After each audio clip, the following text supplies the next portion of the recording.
और राजस्थान में होने वाले चुनाव ने देश की राजनीति में एक उबाल लाकर रख दिया है। एक तरफ कांग्रेस तो एक तरफ बीजेपी एक दूसरे पर आरोप प्रत्यारोप लगा रहे हैं, लेकिन जो सबसे बड़ी बात है कि खुद की पार्टी में खुद के बड़े चेहरों पर दांव नहीं लगा रही हैं पार्टियां। नमस्कार, मैं हूं तृप्ति श्रीवास्तव, आप देख रहे हैं टी न्यूज लाइव।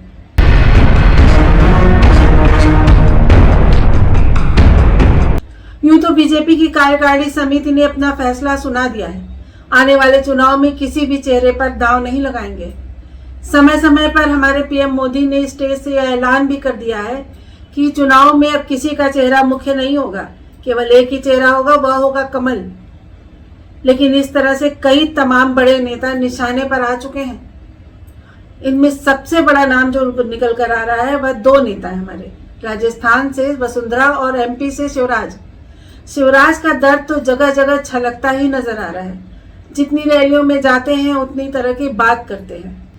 एक तरफ तो बीजेपी के नेता कहते हैं कि जो हमें केंद्र की सत्ता से आदेश होगा हम वही करेंगे। दूसरी तरफ कैलाश विजयवर्गीय भी पीछे हटने को तैयार नहीं है। उन्होंने भी साफ साफ कह दिया है कि मैं यहाँ सिर्फ विधायकी लड़ने नहीं आया हूँ, मुझे एक बड़ी जिम्मेदारी दी जाएगी तो मैं उसे जरूर संभालूंगा।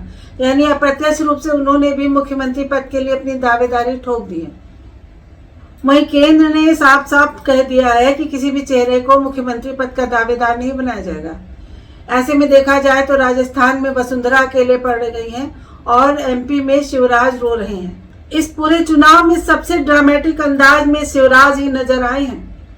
रोजाना गिरगिट की तरह रंग बदलते नजर आते हैं। एक तरफ किसी रैली में जाकर कहते हैं कि मैं चला जाऊंगा तो बहुत याद आऊंगा, लेकिन कुर्सी का मोह भंग नहीं हो रहा है। दूसरी तरफ अपनी 2 दिन पहले होने वाली रैली में उन्होंने जनता से साफ साफ पूछा, क्या मुझे एक बार फिर चुनाव लड़ना चाहिए कि नहीं लड़ना चाहिए। अब जनता ने क्या कहा यह बड़ी बात नहीं है। जनता की बात तो एक तरफ, शिवराज ने खुद ही सवाल पूछा और खुद ही जवाब दे दिया कि यदि जनता का मन है तो मैं चुनाव लड़ूंगा और प्रदेश की जिम्मेदारी को संभालूंगा।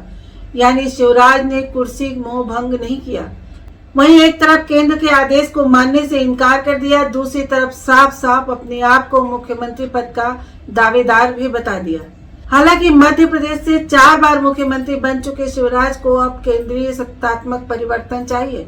एक तरफ तो बीजेपी की केंद्रीय समिति राज्य स्तर पर पूरी तरह से परिवर्तन लाना चाहती है, वहीं दूसरी तरफ शिवराज इस बात को मानने के लिए तैयार ही नहीं है। देखना दिलचस्प होगा कि मध्य प्रदेश में ऊंट किस करवट बैठता है, शिवराज जीते हैं या बीजेपी की कार्य समिति।